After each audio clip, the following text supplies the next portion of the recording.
whether you are at a protest and a flock camera sees your car go there or sees you go there, and Clearview AI has scanned your face from a Facebook post that you made in 2009, so they're able to say, yes, this person went to a No Kings protest, which there's evidence from Electronic Frontier Foundation, who do great work on this, that that Flock does have surveillance of these kinds of protests. Your neighbors have Ring cameras. There's just, I could go on and on, but basically, it is really increasingly easy for the government to now, sort of manufacture criminality in a case. This is actually related to what I was just talking about in many ways. The Trump administration, Amanda, is using, as you know, the full weight of the federal government, the FBI, DHS, the IRS, the Treasury Department, to go after the American left in a way we haven't really seen in modern history. And this isn't like hypothetical or an exaggeration. It's an actual architecture that's already been built and is being implemented as we speak by the most aggressive figures in this White House, people like Stephen Miller and Marco Rubio. I mean, really the whole Trump gang. The framework that ties it all together is this presidential memo that was signed last September that almost no one has read. It's called National Security Presidential Memorandum 7, or NSPM 7. And here's what it does. It points a 10-agency counterterrorism task force as domestic terrorism and organized political violence. And it defines those targets very broadly enough to sweep in really anyone whose politics they don't like. And it's based specifically on people promoting ideas of anti-capitalism and what these people consider to be anti-Americanism, which could simply mean like having the wrong views on immigration or race or gender that conflicts with what this current administration says is right. And it goes after not just individuals, but the networks around them. So we're talking about, funders, nonprofits, newsrooms, anyone who shows up to a protest. The IRS has stood up what it literally calls a mission control command center to comb through nonprofits. The FBI has a permanent NSPM 7 joint mission center whose stated job is to proactively identify networks. This is the security state of the US repurposed and aimed inward in many ways at us, right? And it's already producing the kind of sentences that belong in dystopian blockbuster films. Take the Prairieland case in Texas, which we've covered on the show, where one defendant got 30 years for moving a box of his own political zines out of his house.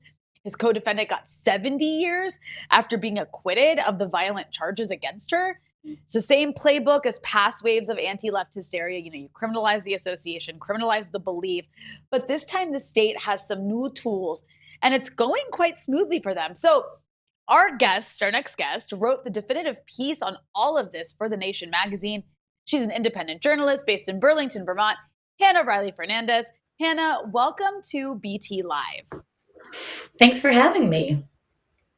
Well, thank you so much for joining us. I mean, your Nation piece is so important. I really encourage everybody who can to go read it. It's called The Chilling Trump Order Threatening All Americans: Why National Security Presidential Memorandum 7 is so important. Now, NSPM 7 is quite a mouthful, right? I think, the sort of bureaucratic dryness, right, of National Security Presidential Memorandum 7, right? It's part of how something like this that's so dangerous really flies under the radar. So in simple terms, can you tell our audience what actually is NSPM 7 and what are some of the clearest examples of how it's already being used against people? Yeah, it is. It's a real mouthful. And I want to start by saying that so every president has these kinds of memos. They're typically not about domestic issues. I think all of the other Trump NSPMs are, about it's Iran and Cuba and China, whatever, the sort of international bogeymen that he likes to go after. So NSPM 7 is the first one that says, like, no, the threat is here. It is Americans.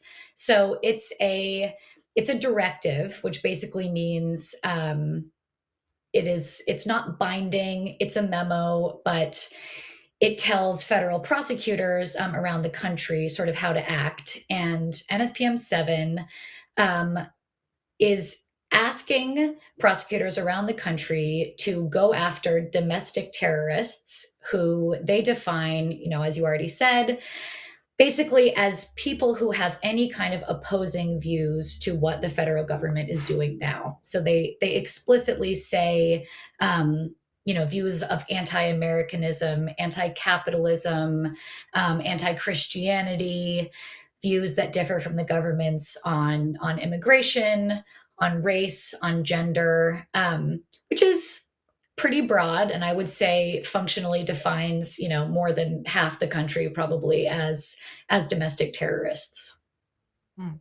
Hannah, you write in your Nation piece that what changes from era to era is not the targets. Those stay remarkably constant, but the cost, both legal and technological, of providing association and manufacturing criminality. So I was wondering if you could walk us through that. How is this different from the Palmer raids, McCarthyism, COINTELPRO, and even the last 20 years of the state losing, like over and over, when it went after Occupy, Standing Rock, the George Floyd uprising? And where does the war on terror machinery, like the Patriot Act, the data brokers, the surveillance build out, where do they fit into this cycle or making the cycle work where the others failed? Yeah. I mean, overall, I think that this memo, which I should say a couple of days before the memo came out, Trump sent out this other thing designating Antifa as a domestic terrorist group. Obviously, I think this audience knows that Antifa is not an organized group. It's an ideology that is against fascism. And yeah, this has been, we've been building up to this for decades at this point. And I think it's worth being clear that this is not just the Trump administration. He's sort of taken it to a new level, but this is a road that has been long graded by both the Republican Party and the Democratic Party. Including, Bill Clinton in the 90s passed sort of a seminal act that started to define domestic terrorism differently. In 2001 with the Patriot Act, it was just like an absolute wish list of everything that police had been asking for decades, which is the ability without a warrant to look really, really closely into someone's life and to be able to sort of manufacture criminality based on what you believe and the kind of life you are trying to lead because of that.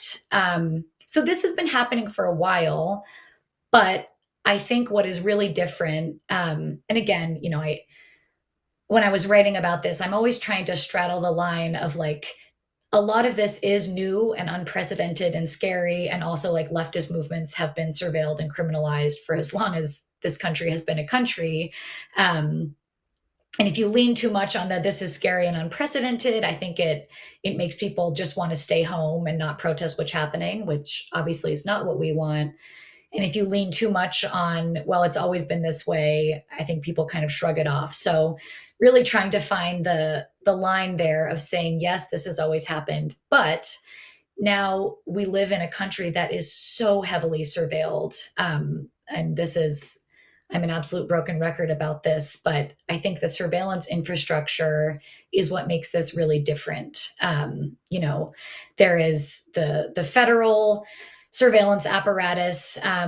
And then there's like a million different private surveillance apparati that have sort of grown on top of that. So whether you are at a protest and, a flock camera sees your car go there or sees you go there, and Clearview AI has scanned your face from, a Facebook post that you made in 2009. So they're able to say, yes, this person went to a No Kings protest, which, there's evidence from Electronic Frontier Foundation, who do great work on this, that that Flock does have surveillance of these kinds of protests. Your neighbors have Ring cameras. There's just, I could go on and on, but basically it is really increasingly easy for the government to now, sort of manufacture criminality in a case. And again, this has been happening for a long time, But if you think about the time and the resources that had to go into something like COINTELPRO infiltrating, whatever, insert movement for a better world, that took a lot of resources, and it took like actual people, gaining the trust of folks in the movement, doing this subversive work to try to undermine it. And the indictments that we're seeing come out now, not all of which are explicitly saying that they are because of NSPM 7, but I think we can conclude that if there is an indictment against protest or dissent, basically since September of last year, it is inspired by this. The kinds of things that they are calling overt acts of conspiracy, to commit terrorism. Many of them are things like they can see that you went to a protest. They can see, because of a digital footprint, that you joined a certain Signal group. They can see that you were in a Facebook group. It's just because we are so heavily surveilled, it's made all of this much easier, cheaper, faster, for the government to use against us. Yeah, earlier this week we had or last week actually, we had Daniel Boguslaw on, who's an national security reporter. He wrote this piece for Reason. You probably saw it about about the FBI basically putting out like calls for AI companies to come on board to try to help with the FBI terrorist watch list, and specifically emphasizing putting people on the watch list who are on the left, or what they consider left. And I mean, what you point out is so important, is these are thoughts that actually would include over half the country being potential terrorists, or I guess extremists, right? And I want to talk about that, the idea of criminalizing thought, because you make this argument in your piece that sounds so dystopian, but it's very real. You say that two things are being newly criminalized under NSPM 7. And it's not violence, by the way. The first thing is the group, and the second thing is thought. You write, the state no longer proves what you believe by what you did. It proves what you did by what you believe.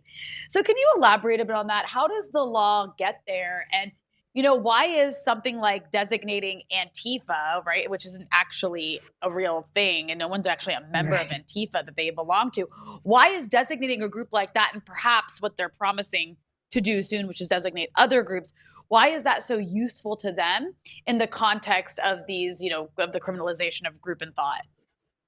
Yeah.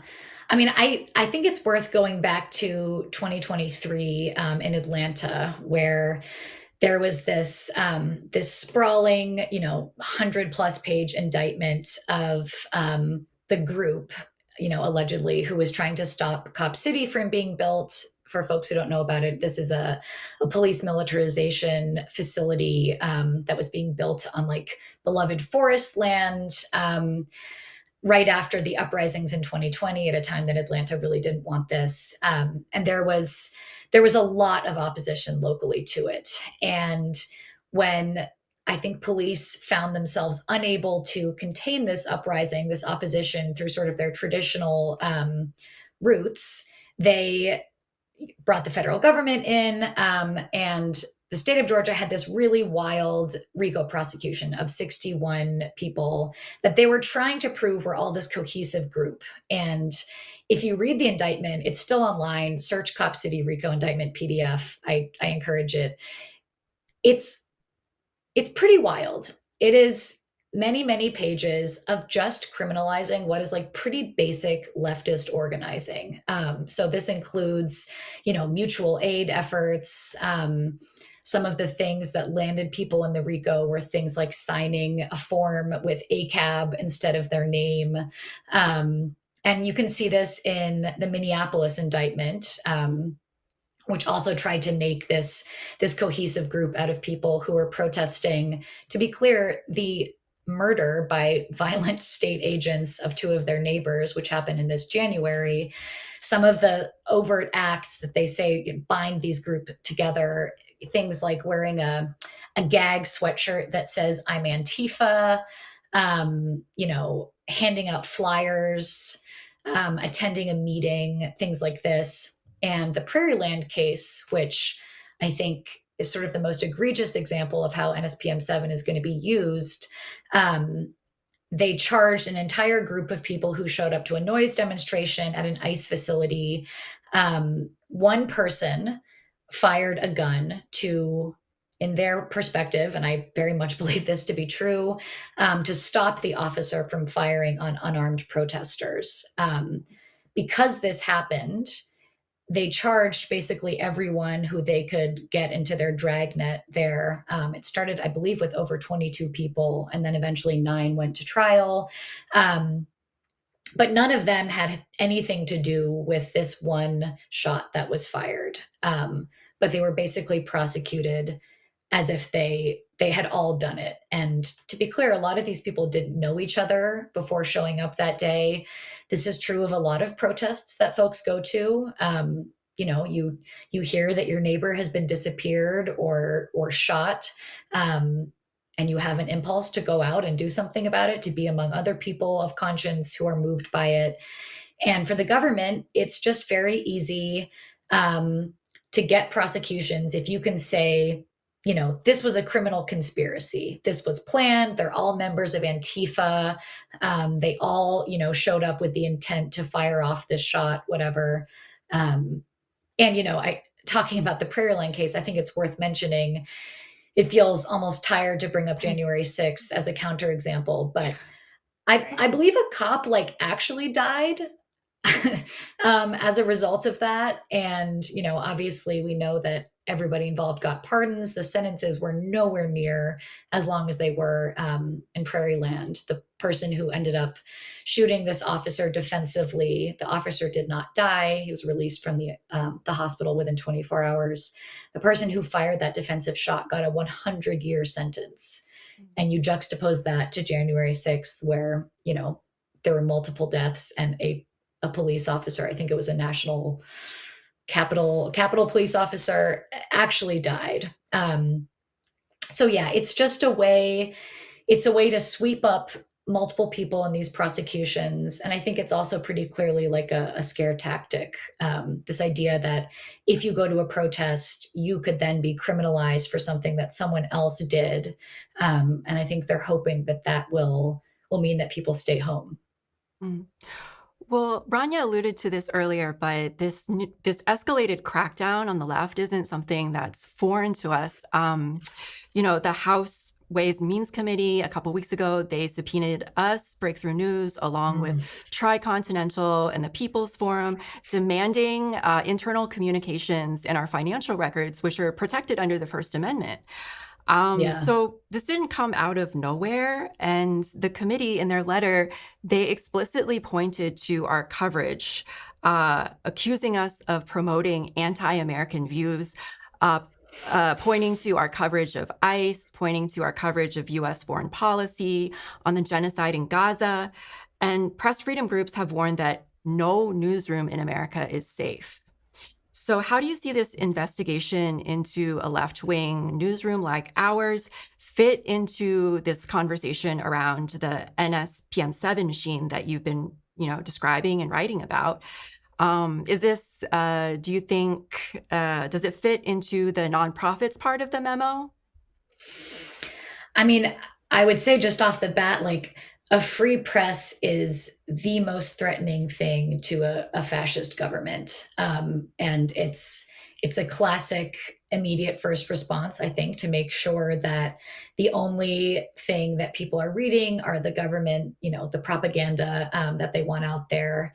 And I think it's worth mentioning that it's just ludicrous. I want to sort of zoom out and actually look at what we're talking about here. The left has been accused of, of terrorism, of political violence, all this stuff for decades, frankly. And in part, I think the right does really good messaging around this. When we actually know that the things that the left is responding to is violence. And I think it is so important for all outlets. And obviously y'all do this very well, which is in part why you're in the crosshairs now. But it's so important when you're covering protests to talk about what the protesters are responding to. They are often responding to state murder, to armed agents of the federal government, out in the streets, murdering people with impunity, which is incredibly serious and deserves a response. We have to find a way, and I hope that other outlets will start to do, similar coverage, which is just saying, we're done with that framing. We're done pretending like the quote unquote violence, from the left is anything compared to what we're seeing from the right, which is like actual literal fascist authoritarian violence. And yeah, a free press that pushes back on that framing is incredibly threatening to a fascist regime. So I think it makes a lot of sense. I think that we should expect to see, more of this kind of repression. There's a great quote from one of the organizers at the Atlanta Solidarity Fund, who was initially caught up in this RICO, where he says, a plan to avoid repression is a plan to lose. So sort of this understanding that this is going to happen. It's happening because we're living in an increasingly fascist, authoritarian regime. And we shouldn't expect to be able to do anything, at the outset about repression. But what we can do is plan for it and be thoughtful in how we support each other, the mutual aid that we can provide, all of these different ways that we can plan for this. And yeah, I think that there will be more outlets that will fit into the administration's crosshairs. We should expect that, and we should also know that we can fight back against that. Well, Hannah Riley Fernandez, thank you so much for your work on this. Again, your Nation piece, fantastic work titled "The Chilling Trump Order Threatening All Americans." We really appreciate you. Thanks for having me.